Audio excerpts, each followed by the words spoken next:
the book which shook the British Raj, Gandhi and Anarchy by Sir C Sankaran Nair. Intro. In 1922, a quiet but devastating force landed in the heart of the British Empire. Not a bomb, not a bullet, but a book. A slim volume wrapped in civility, laced with facts, and wielding words like steel-tipped arrows. Its title? Gandhi and Anarchy. Its author? Sir C Sankaran Nair, a jurist, a statesman, and once a member of the Viceroy's Executive Council. That's some words. And its effect? Explosive. So explosive, in fact, that the British Raj, rattled to its imperial bones, filed a lawsuit against the author. This is the story behind the book that shook the British Raj. The year is 1922. India is a furnace of rebellion. Masses follow Mahatma Gandhi in a non-violent crusade against colonial rule. The British machinery, sensing the shift, grows uneasy. But Gandhi's charm, his ethics, his saintly aura, they render direct opposition nearly impossible. Then, out of the shadows of loyal service to the crown, steps Sir Sankaran Nair, a man of the South, sharp of mind, unyielding of principle, once aligned with the colonial establishment, now fiercely critical of its hypocrisies, and just as critical of Gandhi's methods. With Gandhi and Anarchy, Nair does something no one dared in print. He exposes both the excesses of the Raj and the dangers of Gandhi's political philosophy. He spares neither imperialism nor idealism. His tone is clinical, but his conclusions are damning. Mr. Gandhi's methods may lead to anarchy, he writes, and in anarchy, no man, Hindu or Muslim, is safe. But this wasn't just an opinion piece in a dusty corner of academia. This was a full-frontal intellectual assault, filled with legal documentation, eyewitness testimony, government speeches, and first-hand political insight. And buried within its pages were lines the British government found intolerable. Among the most controversial passages were Nair's scathing comments on British atrocities in Punjab, particularly the Jallianwala Bagh massacre of 1919. He accused the British authorities of deliberate systemic cruelty and then criticized their attempts to whitewash those crimes. But that wasn't all.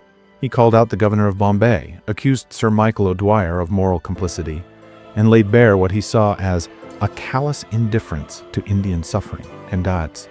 The British could not let this stand.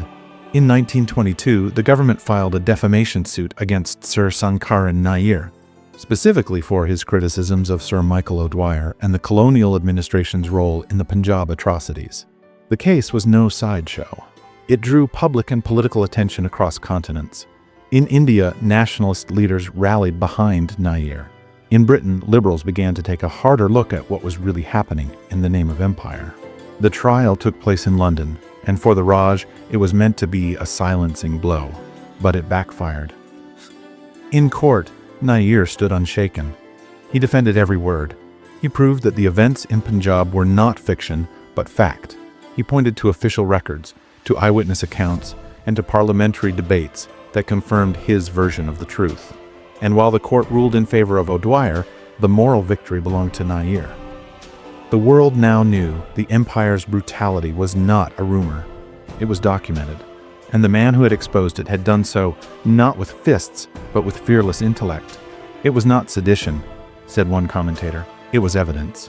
But there was another side to this book, one that shook Gandhi's admirers to their core. Nair respected Gandhi's intentions, yes, but he feared his methods. He questioned non-cooperation, worried it would lead not to freedom, but to lawlessness. He dissected civil disobedience, calling it a weapon without a safety switch. And he warned that blind hero worship, even of a saint, could cripple a democracy before it was born. The book was bold, relentless, and unflinching. Chartreuse. It exposed the cracks in colonial justice and the dangers of political idealism unmoored from practical governance. A century later, Gandhi and Anarchy remains more than a historical document. It is a mirror held up to power, passion, and principle. It forces us to ask, can one man's truth bring freedom or fracture a nation? Now, as we begin this audiobook journey, we invite you to step into that mirror. Let the words of Sir Sankaran Nair speak once again, clearly, critically, and courageously. This is Gandhi and Anarchy, the book that rattled the crown and stirred a continent. Preface.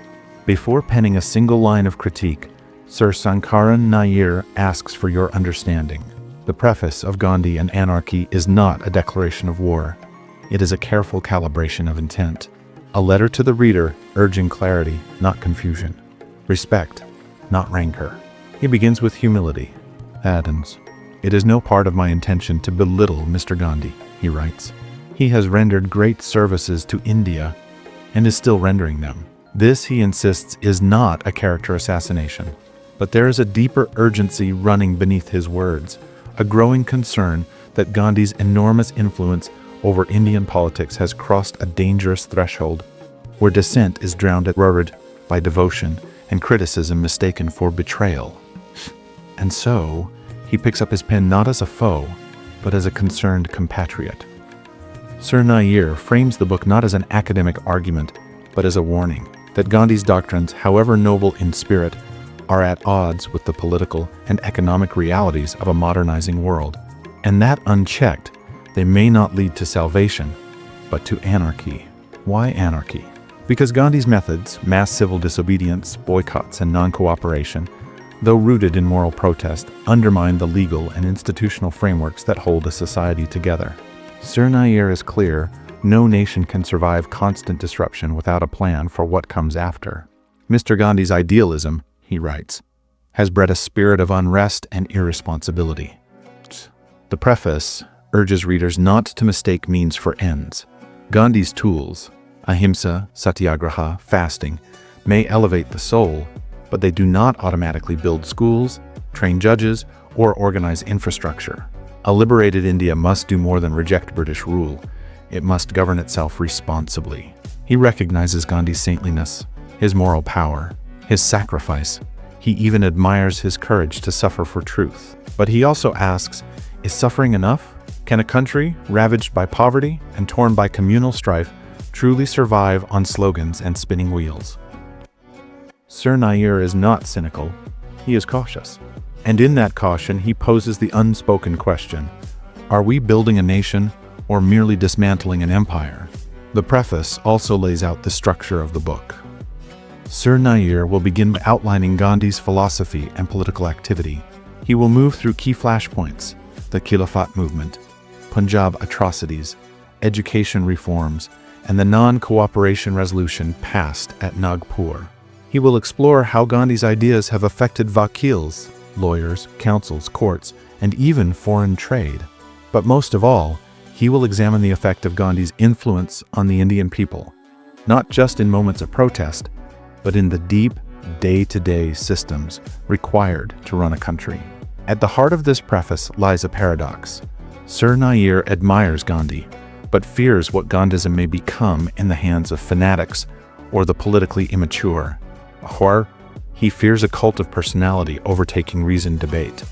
He fears the moral weight of Gandhi being used to justify disobedience, even chaos.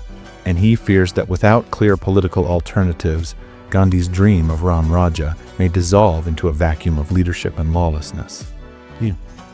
The methods of Mr. Gandhi are being followed with religious faith, Nair notes.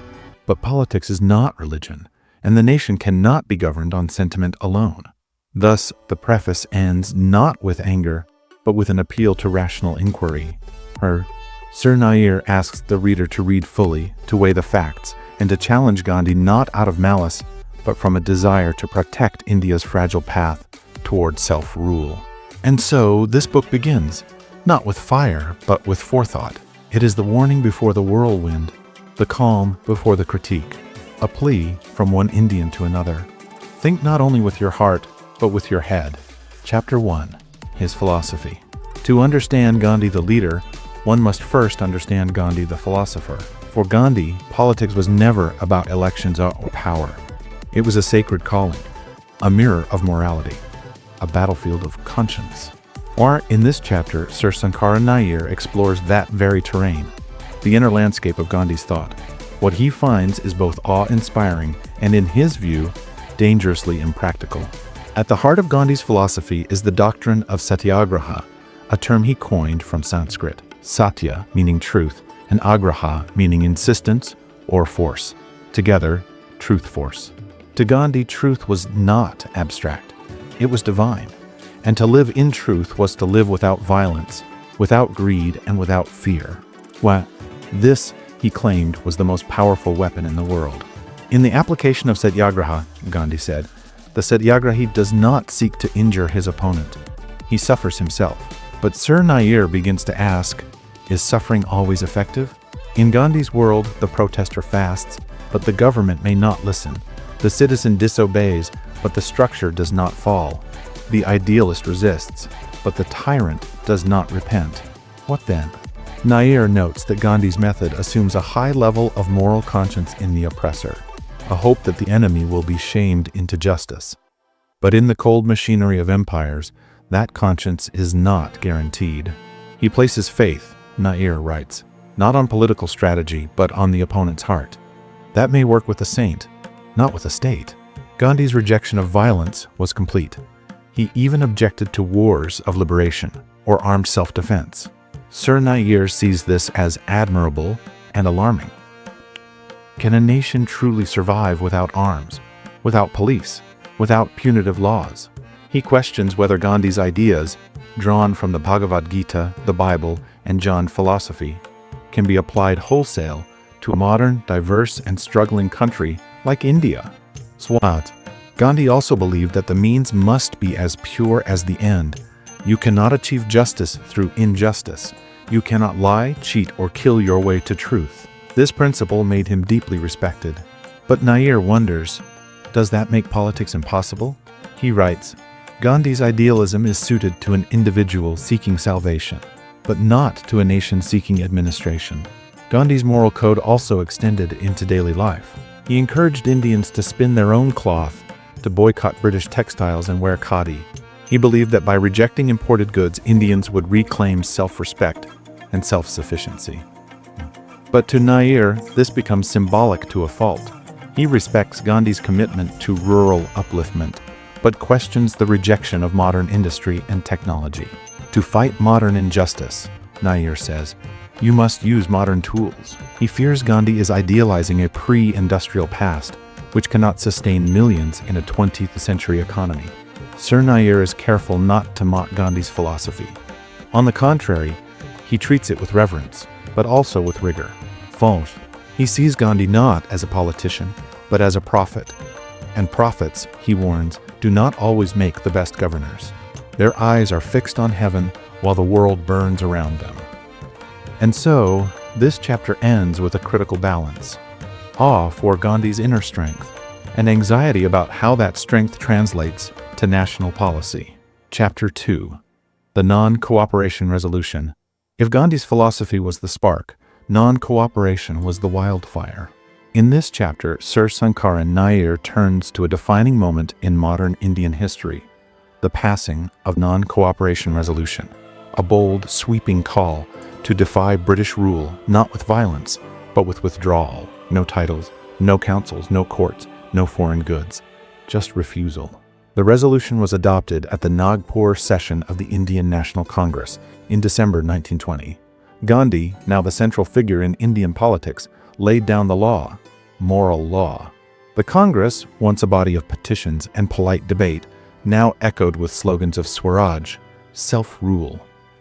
Gandhi's motion called for surrender of all titles and honors bestowed by the British, resignation from legislative councils, boycott of British courts and schools, refusal to serve in government jobs, and ultimately civil disobedience if these steps did not yield results. To many Indians, this was liberation. To Sir Nair, it was legislated rebellion cloaked in righteousness. Fuchininan, he writes with alarm at how easily this resolution was passed, with the passion of the masses rising. Reasoned debate was fading. Gandhi's influence was so profound that even seasoned politicians hesitated to speak against him.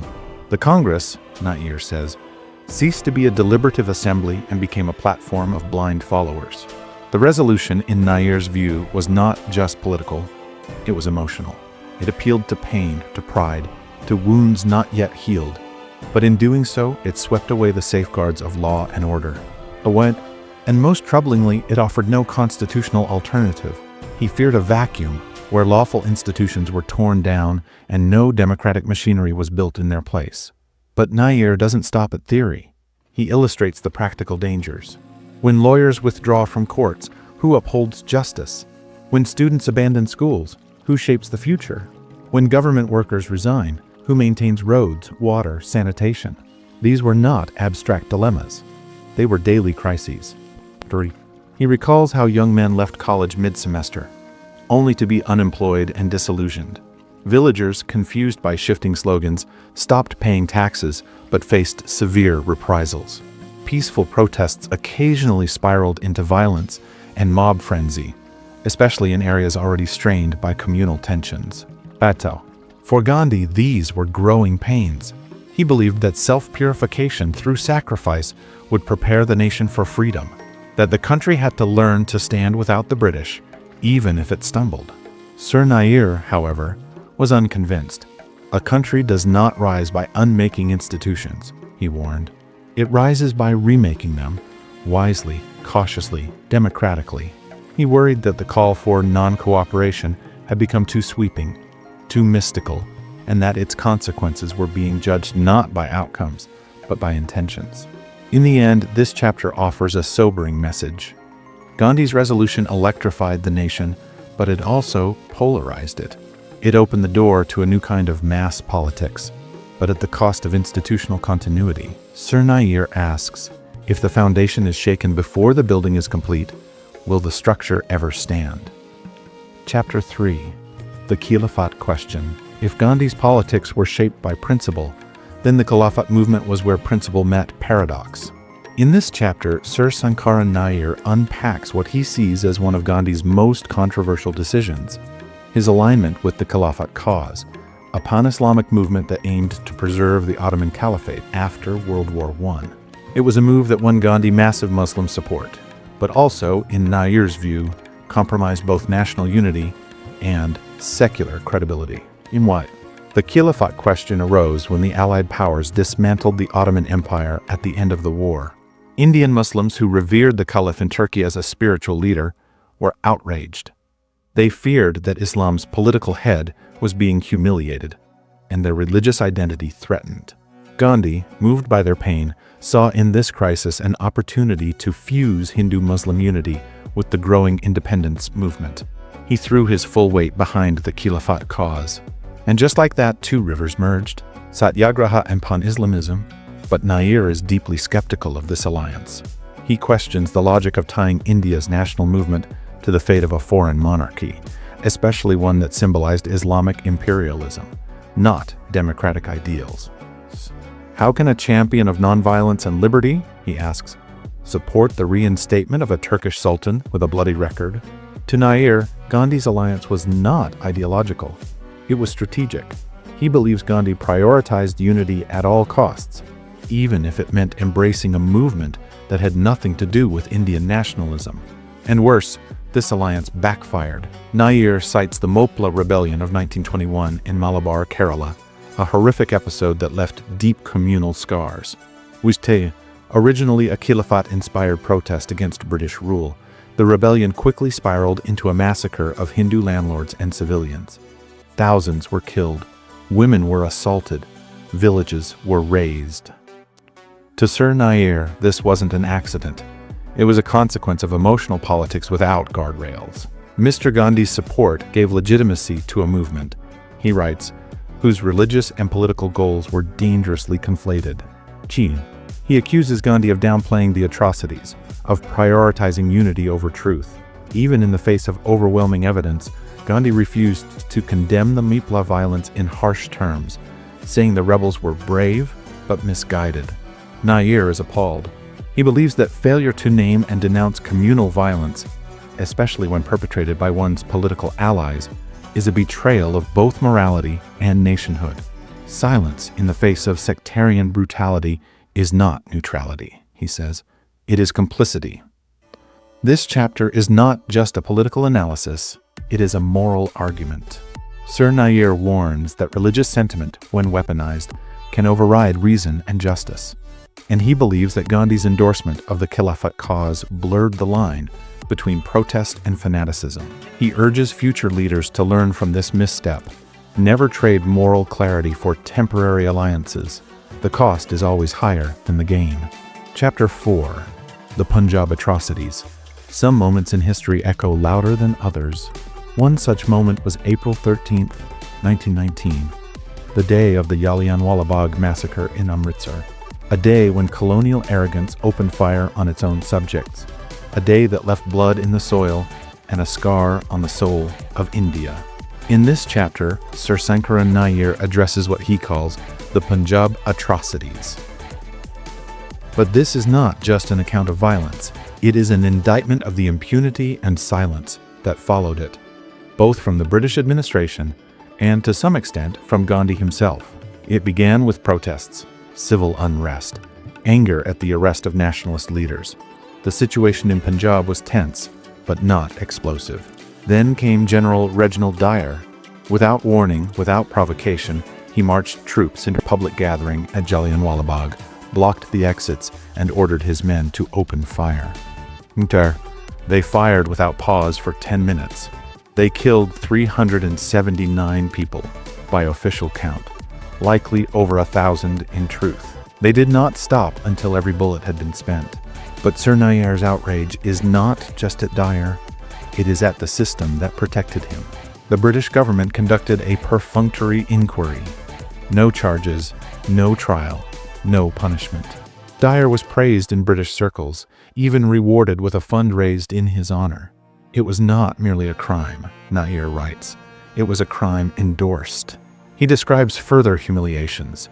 Indians forced to crawl on their bellies on certain streets, public floggings, whippings tied to lampposts, martial law enforced with cruelty instead of order.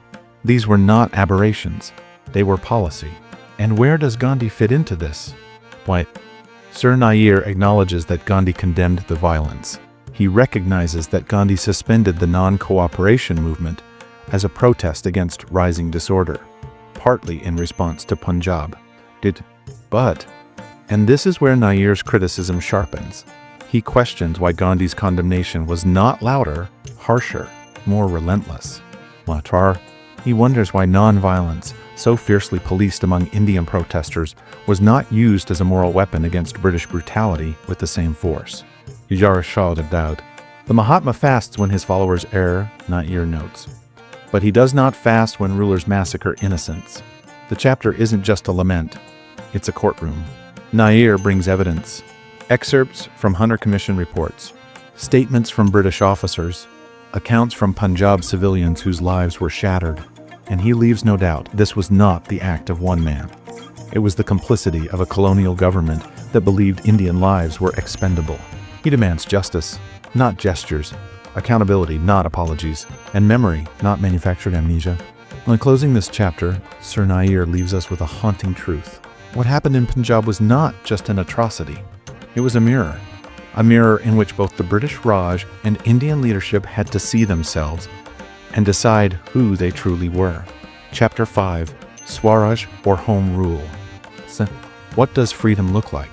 To Gandhi, it looked like Swaraj, a Sanskrit word for self-rule. Not just political independence, but a total reorientation of life. Simple, moral, decentralized. A nation not driven by greed, but by dharma, righteous duty. In this chapter, Sir Sankaran Nair explores the meaning and madness of that dream. He respects the purity of Gandhi's vision, but he questions its practicality, precision, and preparedness. Gandhi's Swaraj was spiritual. It was about liberating the soul of the nation before liberating its parliament. He didn't advocate for a Western-style democracy with parliaments and armies. Instead, he called for village republics, spinning wheels, local economies, moral governance, and voluntary poverty. True civilization, Gandhi wrote, is not the multiplication of wants, but the deliberate and voluntary reduction of them. Sir Nair doesn't mock this, he marvels at it. But he also asks the inevitable question, can a nation of 300 million people survive on ideals alone? He points out that Swaraj remained undefined in concrete political terms. Gandhi called for boycotting British institutions, but offered no clear Indian replacements. No constitution, and see, no roadmaps, no economic policies, just faith in the people and in personal virtue. To Gandhi, Swaraj was not something granted. It was something cultivated in each person. But to Nair, this made the movement vulnerable to misinterpretation, chaos, and hijacking. What one man sees as Swaraj, Nair writes, another may see as license for disobedience, or even violence. He warns that without clear structures, Swaraj becomes a slogan more than a system. Nair also critiques the economic implications. Gandhi's rejection of modern industry, railways, mills, factories, even doctors and lawyers seemed regressive. India, in his view, needed not a return to a mythical past, but a march toward modern infrastructure and governance. See, he feared that Gandhi's romanticization of village life ignored the poverty, caste oppression, and illiteracy entrenched in those villages. The spinning wheel may inspire the heart, he says, but it cannot build a bridge or heal a plague. Nair does not suggest that Gandhi's Swaraj was worthless. Far from it. He acknowledges that it provided a moral compass, a rallying cry, and a sense of dignity to millions. But he argues that moral purity must be matched by administrative clarity. Otherwise, the result is not Swaraj, it is stagnation. And so, this chapter ends with the image of a nation torn between two poles. One, the mystic's vision of simplicity and virtue. The other, the realist's need for structure and scale. Sir Nair asks, can a people who long for modern dignity find it in medieval economics? Can a country hungry for justice survive on moral fasts alone? The answers he believes must be built, not just believed. Chapter 6. Education. What is the purpose of education? To liberate, to employ, to moralize. For Gandhi, education was not about degrees. It was about character. He believed that British schools corrupted Indian minds. That bookish learning, especially in English, distanced the youth from their roots, their labor, their dharma. He called for a new kind of schooling, national ethical manual. In this chapter, Sir Sankaran Nair grapples with Gandhi's educational ideals and the void they left behind. Gandhi's vision was simple. Education must be practical and native. Children should learn in their mother tongues through hands-on crafts like spinning or agriculture. Schools should be rooted in moral instruction, not colonial curricula. By education, Gandhi said, I mean an all-round drawing out of the best in child and man, body, mind, and spirit. He saw the British system as designed to create clerks, not citizens, mimics, not thinkers. So, he asked young Indians to leave government schools and join nationalist institutions. But Sir Nair saw problems in this approach. He asks, where were these new schools? Who would train the teachers? What curriculum would they follow? He feared that Gandhi's call to abandon the old system came before a new one was ready. It is one thing, he writes, to reject poison. It is another to survive without food.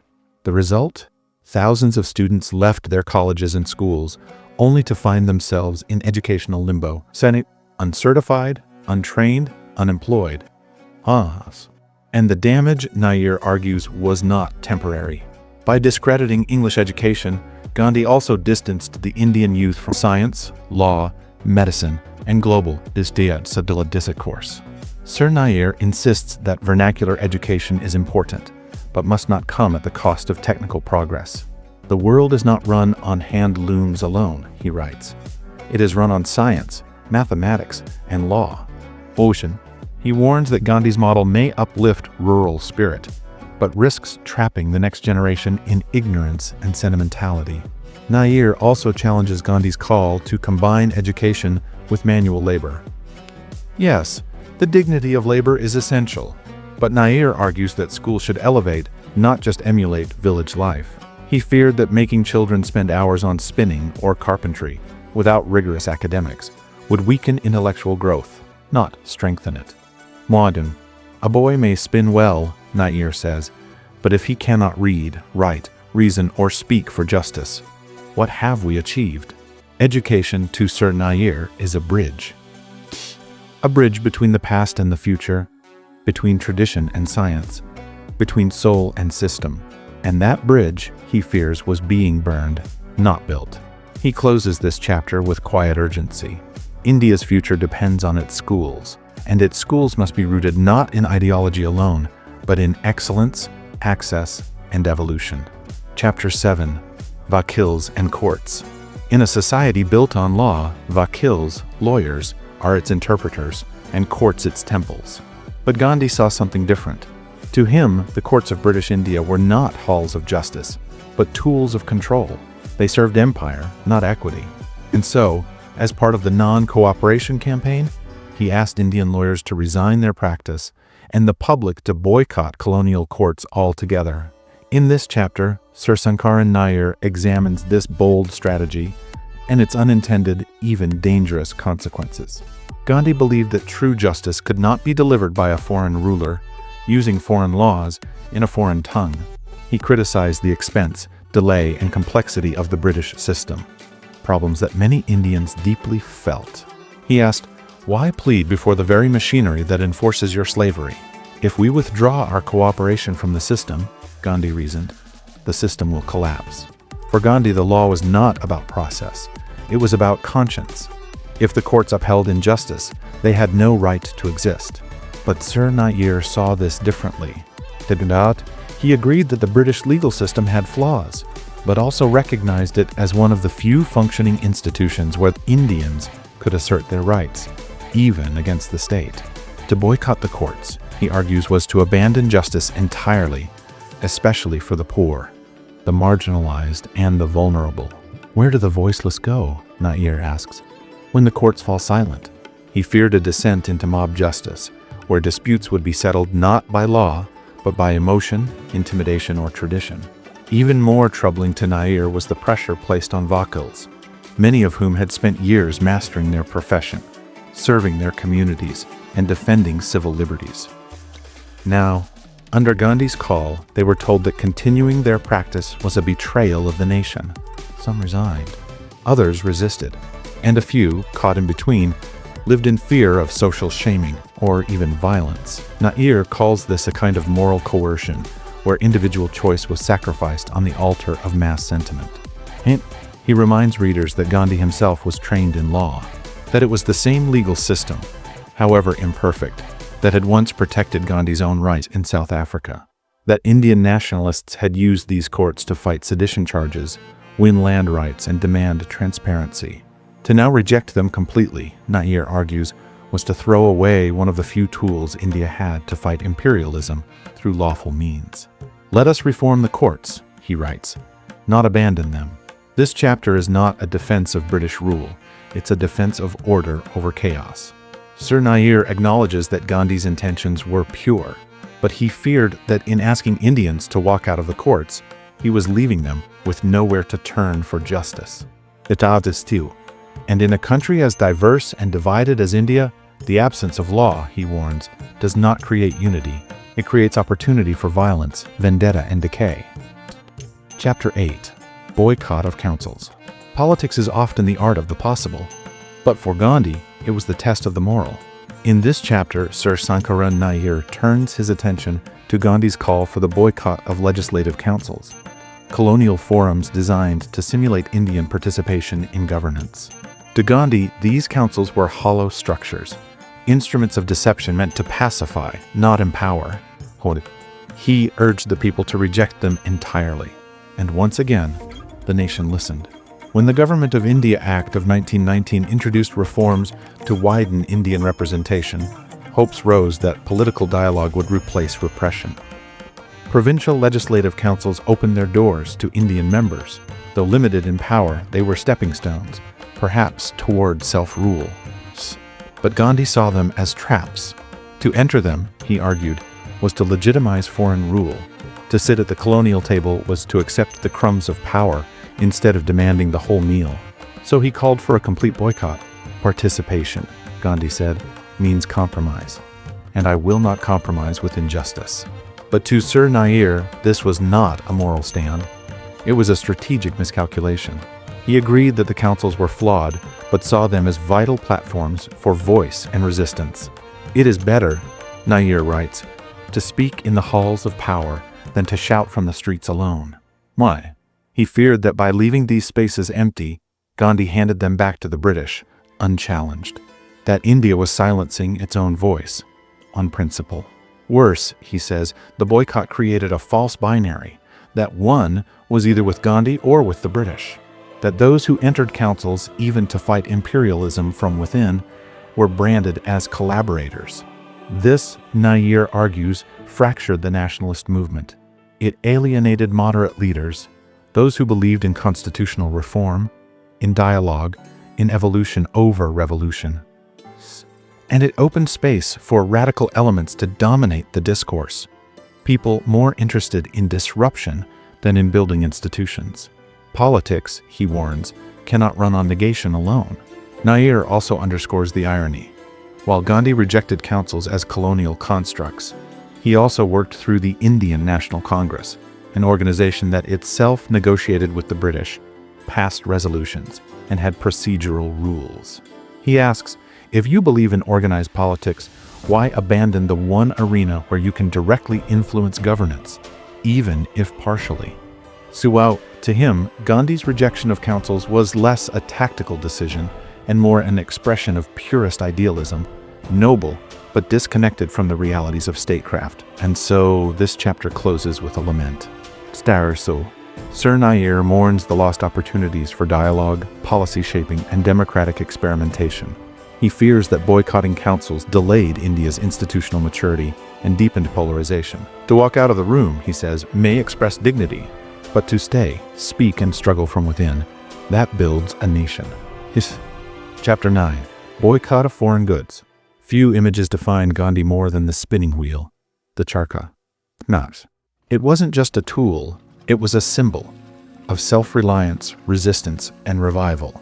In this chapter, Sir Sankaran Nair explores Gandhi's campaign to boycott foreign goods, especially British cloth, and the movement to revive indigenous industry as both an economic and ethical act.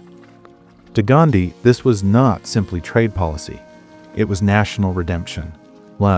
To Nair, it was a dream ill-prepared for reality. British imperial policy had decimated India's local textile industries, turning weavers into laborers and flooding markets with machine-made cloth from Manchester. Gandhi sought to reverse that by urging every Indian, rich and poor, urban and rural, to burn British clothes and spin their own. This became a mass movement. Bonfires of foreign cloth were lit in town squares. Nationalist leaders wore homespun khadi as a badge of pride. Foreign mills saw sharp declines in export. The boycott was a powerful act of economic defiance. Sir Nair acknowledges its symbolic power. But beyond the flames and fabric, he asks, what were the long-term consequences? He notes that the boycott hit not just British merchants, but also Indian middlemen, shopkeepers and traders, many of whom were already poor. He warns that economic warfare, even when righteous in cause, can become self-destructive if not paired with viable alternatives. We burned cloth, he writes, but we had no mills to replace it. We rejected, but did not produce. Nair also critiques the Khadar campaign, Gandhi's call for every Indian to spin and wear homespun cloth. Yes, it instilled dignity in manual labor. Yes, it unified a diverse people around a shared act. But Nair saw it as inefficient and unsustainable in a modern economy. You cannot clothe a nation by hand, he argued, while the world spins on steam and steel. He feared that Gandhi's romanticism of village industry ignored the needs of a growing population, industrial jobs, mass production, exports, infrastructure. The spinning wheel, he feared, had become a substitute for policy. But perhaps Nair's deepest concern is psychological. He worries that boycott as a method cultivates a culture of negation, of defining oneself only by what one refuses. British goods, British schools, British courts, without building a coherent alternative. He warns that while Gandhi sought to uplift India's soul, the body, its economy, employment, and production was withering. We must make, not just unmake, he writes. Swaraj must feed, clothe, and employ, not just inspire. This chapter stands at the intersection of symbolism and structure. Sir Nair recognizes the power of Gandhi's economic protests, but insists that symbolism without systems cannot build a free nation. And the charkha, he agrees, spins dignity. But it must spin alongside machines, industries, and modern governance. Or India would remain sentimentally sovereign, structurally starved. Chapter 10. Non-violent non-cooperation. To Gandhi, nonviolent non-cooperation wasn't just a tactic. It was a sacred vow, a philosophy, a lifestyle. He believed that by refusing to support injustice, one could bring it to its knees without ever lifting a fist. It was his answer to imperialism, his sword of silence, his war without weapons. But in this chapter, Sir Sankaran Nair examines that creed closely and asks the question, what happens when silence is mistaken for surrender, or restraint mistaken for weakness? Gandhi's method of nonviolent non-cooperation was revolutionary in both concept and scale. It involved refusing to obey unjust laws, boycotting foreign institutions, resigning from government posts, walking away from jobs, courts, schools, and councils. But above all, it required absolute discipline, to resist without rage, to suffer without retaliation, to protest without harm. Gandhi called it the purest form of struggle. If we are to be free, he said, we must free our enemies with love. Sir Nair, however, finds this idealism difficult to sustain in practice. He warns that mass non-cooperation, when not perfectly controlled, often slides into lawlessness, violence, and mob mentality, even if that was never the leader's intent. To unleash mass emotion, he writes, without the institutions to contain it, is to play with fire. He points to real-world outcomes, riots, police confrontations, disruption of public services, and the rise of vigilante justice in some areas. The principle may have been nonviolent, but the results, too often, were not. Nair is particularly concerned about the psychological effect of such campaigns on ordinary people. He fears that repeated cycles of mobilization and withdrawal, where Gandhi would call for action and then suspend it after violence, led to confusion and disillusionment. To the average worker or peasant, the difference between resistance and rebellion blurred. And when hope turned to chaos, faith gave way to frustration. He also worries that the emphasis on personal sacrifice placed too much moral burden on the individual, while ignoring the structural changes required for actual governance. Moreover, Nair asks, can an entire nation act with the restraint of a saint? Gandhi could fast. Gandhi could forgive. Gandhi could walk away from rage. But millions of others, inspired but not enlightened to the same level, struggled to follow that path. But mass purity, Nair suggests, is a spiritual fantasy, not a political plan. He does not dismiss nonviolence. He admires its power, but he fears it was imposed as a creed rather than cultivated as a culture.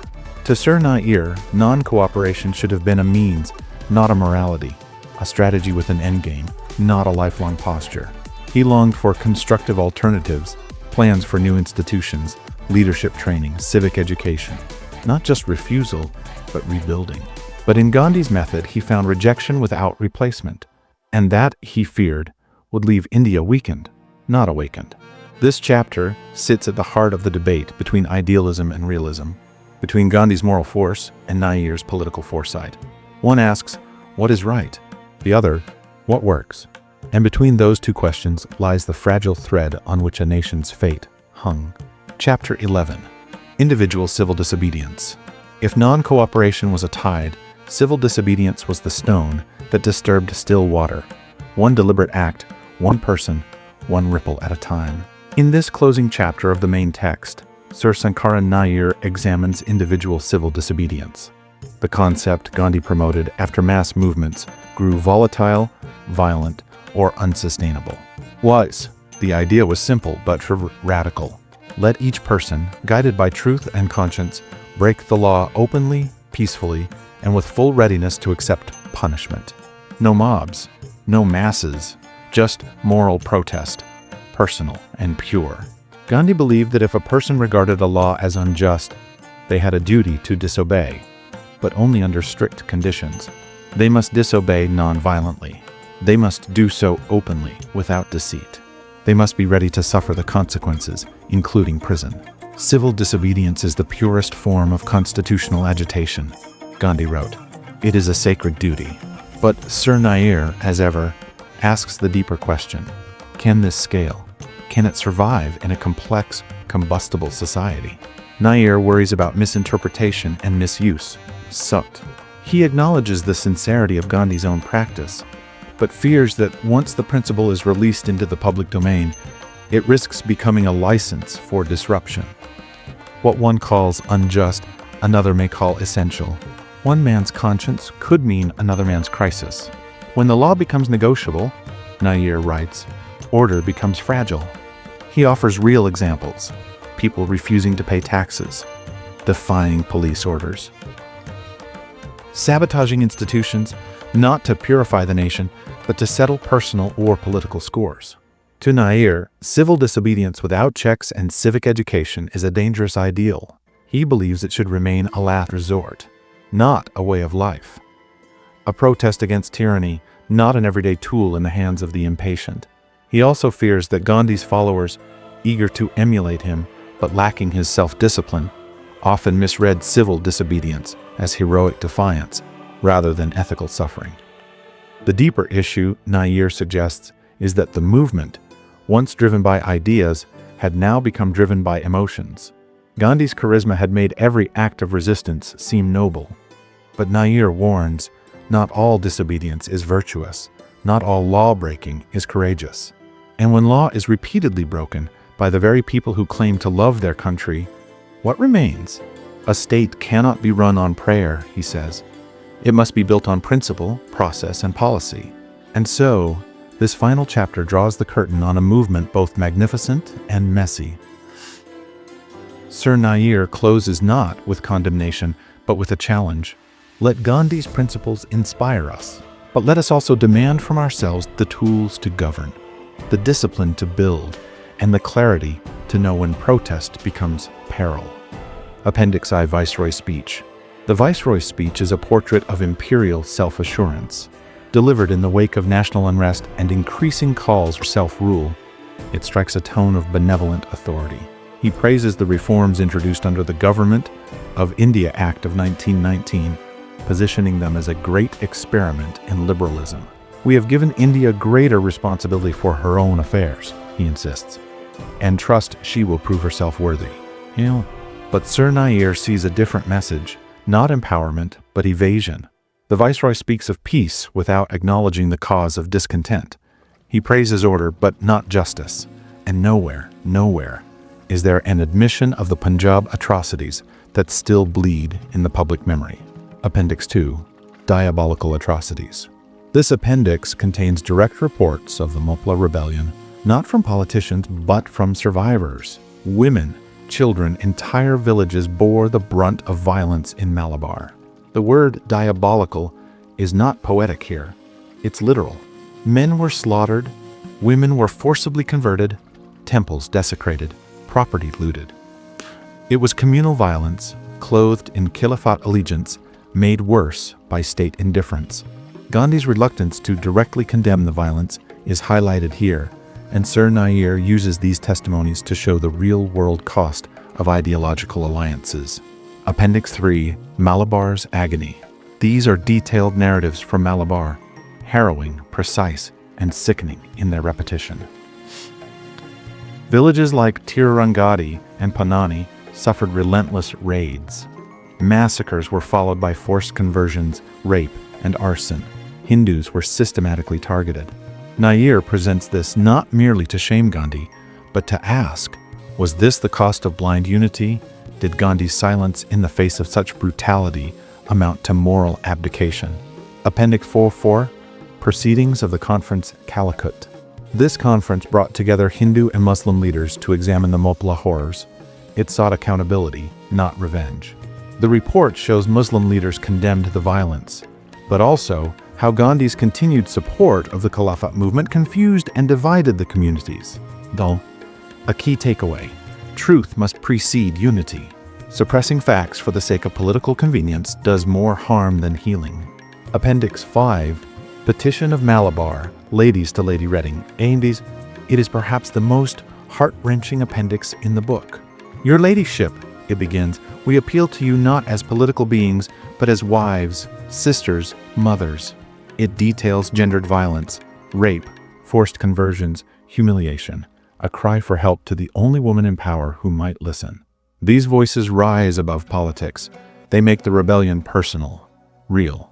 Appendix 6. Jayakar on no cooperation. Jayakar, a respected lawyer and statesman, expresses grave concerns over Gandhi's non-cooperation campaign. 1a. He warns that the movement lacks safeguards, direction, and legal restraint. He fears a breakdown of law and a rise in emotional extremism. Sir Nair includes this letter to show moderation was not cowardice, it was foresight. Appendices 7, 8, 9. Speeches of Sir H. Butler. These three appendices present extracts from Sir Harcourt Butler's speeches, given during his tenure as governor of Burma. He tries to balance the British commitment to reform with warnings about Indian unrest. He calls for calm, but sidesteps the causes of turmoil. Sir Nair includes them to show the disconnect between British optimism and Indian suffering. Appendix Kicks. Statement by Sir L. Porter. Porter, a colonial administrator, defends British policy during the disturbances. His language is clinical, measured to the point of inhumanity. He acknowledges unrest, but blames it on agitators and misguided mobs. Sir Nair presents it as evidence of a government that sees symptoms, but not sickness. Appendix 1. Barabanki disorders. Appendix 2. Gorakhpur tragedy. Both appendices record local uprisings. Barabanki in Oudh, Gorakhpur in Uttar Pradesh, where peaceful protests escalated into violence. These events reveal how Gandhi's message of non-violence often failed in practice, especially when leaders lacked control over emotionally charged followers. Sir Nair argues, idealism must be tempered by administrative readiness. Appendix 33. Bengal Governor's Speech. Appendix 14th. Bengal Governor's Warning. Two speeches, one reassuring, the other cautionary. In the first, the governor promises progress. In the second, he warns against sedition, referencing the growing spirit of defiance. Sir Nair sees these as the British mood swing, from liberalism to latent repression, the moment Gandhi's influence surged. Appendix 15th. Speech of Sir H. Wheeler. Wheeler expresses concern about increasing disobedience and communal strife, trying to frame Gandhi's movement as morally suspect. Sir Nair includes this to show the empire's response. A brittle, baffled elite, unable to understand a movement based on moral resistance. Appendix 16. Speech of Honorable Mr. Macpherson. This is a more sympathetic tone. Macpherson acknowledges Gandhi's sincerity, but questions the scalability of his approach. He suggests Gandhi is a prophet, but a prophet without a plan. Appendix 16. Disgraceful tyranny. Here, Sir Nair lists instances of repression by British officials across provinces. It's not a cry, it's an indictment. The law was twisted, arrests were arbitrary, sentences severe, all in the name of order. This appendix asserts colonial control had become colonial cruelty. Appendix 13. Demand for an Indian Republic.